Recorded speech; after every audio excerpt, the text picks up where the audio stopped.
I'm 30 years old, though most people mistake me for someone in their early 20s. For the past few years, I've been dealing with severe chronic back pain that makes it hard for me to get around without a cane. I can't lift anything over 10 pounds, and my autism makes it challenging to function when I'm overwhelmed.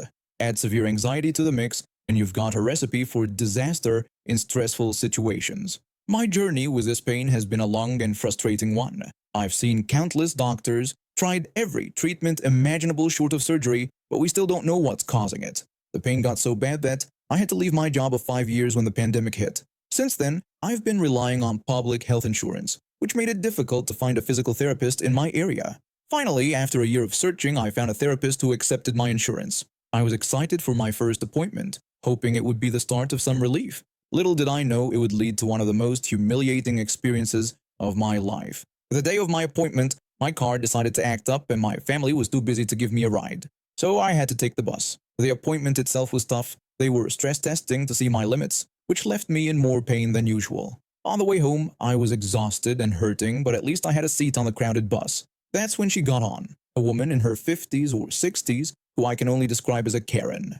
She scanned the bus, saw no empty seats, and then her eyes locked onto me. I could feel the judgment radiating off her as she stomped over. Karen yelled at me to get up and give her my seat. I tried to explain that I couldn't because I had just had a physical therapy appointment and was in a lot of pain. She accused me of lying, saying I was too young to have any real problems, and that I was just pretending to be disabled for attention. I was shocked. I tried to explain my situation again, telling her about my chronic back injury and why I had the cane. I said I really couldn't stand for the next 20 minutes, but Karen wasn't having any of it. She called me a liar, insisting I was too young to have anything serious. Before I could react, she grabbed my cane and threw it to the back of the bus. She yelled at me to stop pretending and get up. I was mortified. Without my cane, I couldn't even stand up properly. The pain combined with the humiliation was overwhelming. I started shaking, feeling tears well up in my eyes. Karen then accused me of claiming disabilities for drug money, calling me a useless junkie. She threatened to report me to the state for fraud. At this point, I just wanted to disappear. I decided to try and make my way to the back of the bus to retrieve my cane, using the seats for support. But as I struggled to my feet, a wave of pain shot through my back. My legs gave out and I fell forward onto my face. Karen shouted that I was attacking her. To my horror, she kicked me in the side as I lay there. She demanded that I be thrown off the bus and arrested. Everything after that is a bit of a blur. I was in tears, overwhelmed by pain and humiliation. But then, something unexpected happened. Other passengers started standing up, some to help me, others to confront Karen. One passenger asked Karen what was wrong with her, pointing out that I was clearly in pain. Another told her to leave me alone, saying she was the one who should be thrown off. Someone brought my cane back to me, and I clutched it like a lifeline. The bus driver had come over, joining the chorus of voices defending me. Eventually, 2 passengers dragged Karen off the bus, even as she continued to screech about how I was faking everything. Once Karen was gone, the driver knelt beside me. She asked if I was okay, if I needed to go to the hospital, or if we should call the police. I was a mess, just repeating "I'm sorry" over and over. I felt terrible for causing such a scene. I apologized for all the trouble and offered to find my own way home. But the driver assured me that I hadn't done anything wrong. She said that Karen was the one who had been disruptive and violent, and that she wouldn't let her back on the bus no matter what. The driver was incredibly kind. She called my mother to come pick me up at the next stop. As we waited, other passengers came to check on me, offering words of support and comfort. When my mom arrived, she was furious about what had happened. She thanked the driver profusely and got the information about the bus's dash cameras in case we decided to press charges. Despite one person's cruelty, so many others had stood up for me. It was quite the reminder that invisible disabilities are often misunderstood, but also that there are good people willing to help when it really matters.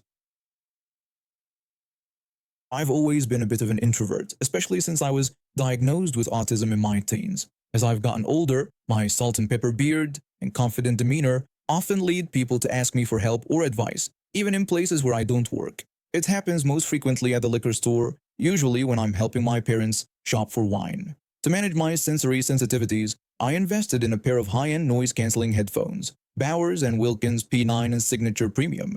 They're not cheap, but they're worth every penny for the peace they bring me in public spaces. One evening, I decided to pick up some wine for myself. As usual, I had my trusty headphones on, which usually deter people from approaching me. I was browsing the aisles, comparing different bottles, when I noticed a woman with bleach blonde hair and a sour expression wandering around the store. I didn't think much of it and continued shopping.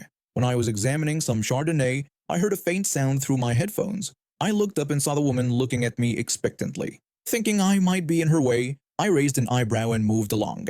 I continued shopping, picking up a few bottles of kava for an upcoming family event. Suddenly, I felt someone far too close behind me. Before I could react, my headphones were yanked off my head and clattered to the floor. The sudden noise of the store was jarring and my ears were ringing from the impact. I turned around to see the blonde woman glaring at me. She started yelling at me, calling me an idiot and demanding that I help her immediately. She accused me of ignoring customers and insisted that I stop ignoring her. Confused and startled, I asked her why she was yelling and why she had hit me.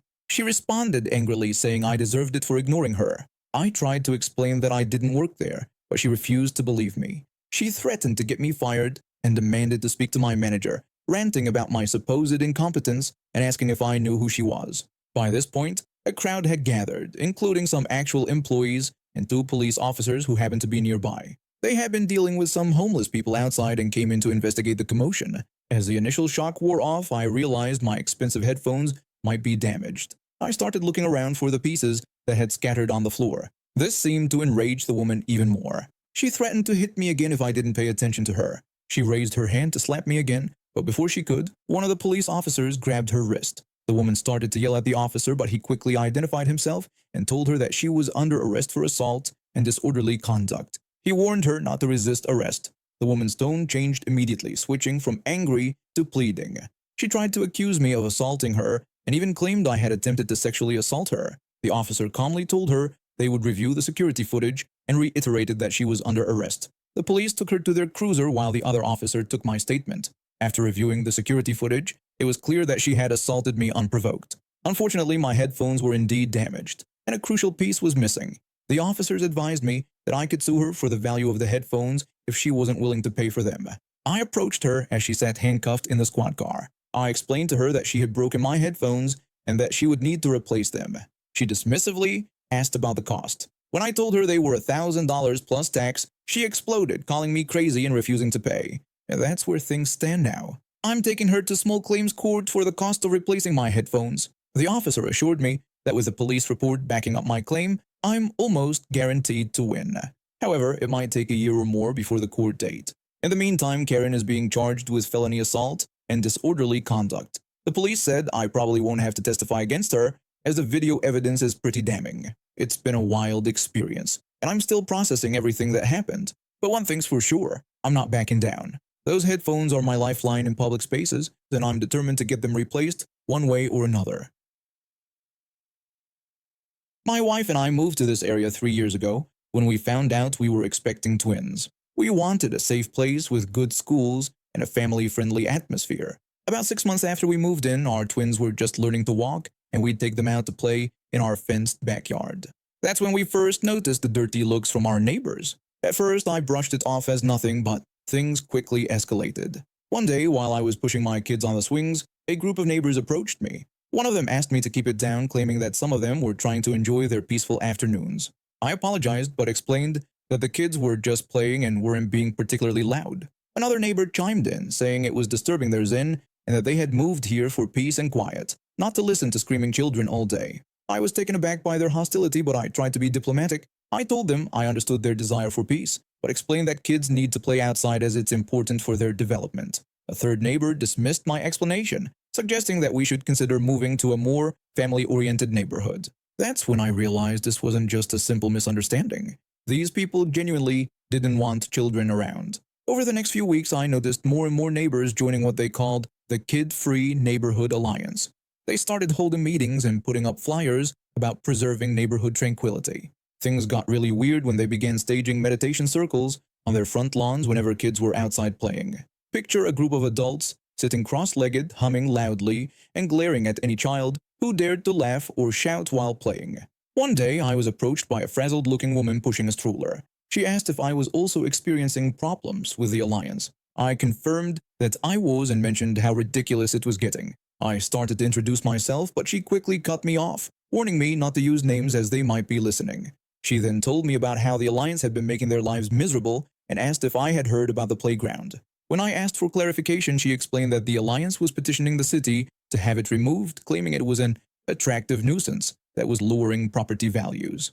But it got worse. the Alliance started filing noise complaints against families for the most absurd reasons. One family got a citation because their toddler sneezed too loudly while playing in their own backyard. The final straw came when I was served with a lawsuit.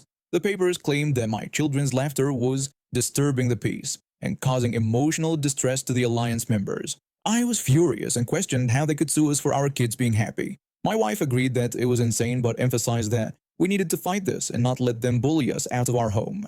We decided to reach out to other families in the neighborhood, and we quickly realized we weren't alone.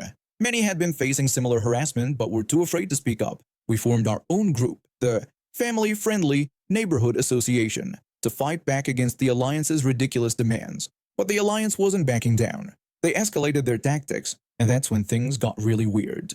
We started noticing an unusual number of raccoons in the neighborhood, specifically targeting yards with children's toys. At first, we thought it was just a coincidence, until one night when I caught one of the Alliance members, let's call her Karen, sneaking around our yard with a bag of dog food. When I confronted her about what she was doing, she tried to claim she was just feeding the local wildlife and that it was important to care for nature. I pointed out that it was 2 a.m. and she was in my backyard.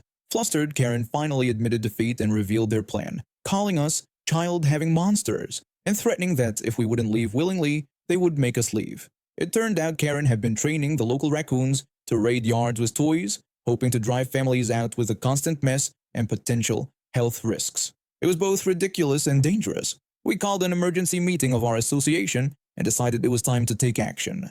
We gathered evidence of the Alliance's harassment, including video of Karen's raccoon training escapades, and took it to the local authorities and media. The story exploded. News vans descended on our quiet suburb, and suddenly the Alliance's actions were exposed for all to see. They tried to spin it as protecting property values, but nobody was buying it. The lawsuits against us were thrown out, and several Alliance members, including Karen, faced charges for harassment and reckless endangerment. Turns out, training wild animals is illegal. Who knew? In the aftermath, most of the Alliance members either moved away or, shockingly, had a change of heart. Some even apologized, admitting they'd gotten caught up in a mob mentality. Now, a year later, our neighborhood is truly peaceful. Not because it's kid-free, but because we've learned to coexist. The playground is still here and kids play freely. Our twins are in kindergarten now and they love playing with the neighborhood kids, including, believe it or not, Karen's grandchildren who come to visit her every weekend. Life has a funny way of working things out sometimes. I've known Margaret for over 5 decades, and let me tell you, that woman never ceases to amaze me. We've been through thick and thin together, but nothing quite compares to the spectacle I witnessed with her grandson. Margaret's always been generous, but she's no fool. She worked hard for her fortune, and she's always believed in the value of earning one's way. That's why it pained her to see her only grandchild turn into such an entitled brat. One day, over our weekly game of bridge, Margaret confided in me. Her eyes twinkled with mischief as she told me she thought it was time to teach her grandson a lesson. She told me about her plan to change her will, leaving most of her money to charity. I was skeptical at first, worried about how her grandson might react. But Margaret was determined. She insisted that her grandson needed to learn, and she had a feeling he might try something foolish. Oh, how right she was. Within days of announcing her decision, strange things started happening. Margaret would call me, chuckling about mysterious appointments she'd never made or old friends she couldn't recall. She'd laugh, telling me it was her grandson, thinking he could trick her into believing she was losing her mind. I have to admit, I was impressed by Margaret's acting skills. She played the part of a confused old lady to perfection. Her grandson thought he was pulling the wool over her eyes, but little did he know Margaret was always 2 steps ahead. As the weeks went by, Margaret's stories got wilder. She'd tell me about changing her will to leave everything to her cat, Mr. Whiskers, or the mailman, or her hairdresser. Each time I'd ask if she was sure about this game she was playing, but Margaret was having the time of her life. She'd remind me, dear Esther, that she hadn't had this much fun since we crashed that governor's ball in '62. The coup de grace came when Margaret invited a group of us over for tea. She timed it perfectly, just as her grandson was about to make his final move with some forged documents.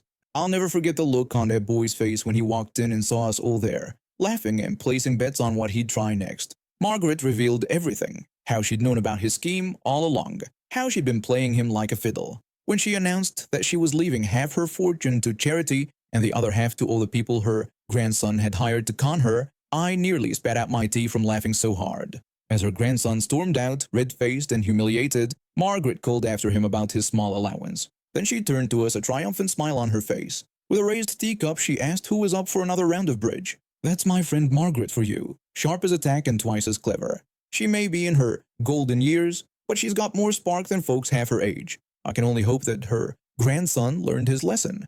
But even if he didn't, I know Margaret will sleep well, knowing she did right by her money and gave us all one hell of a show in the process.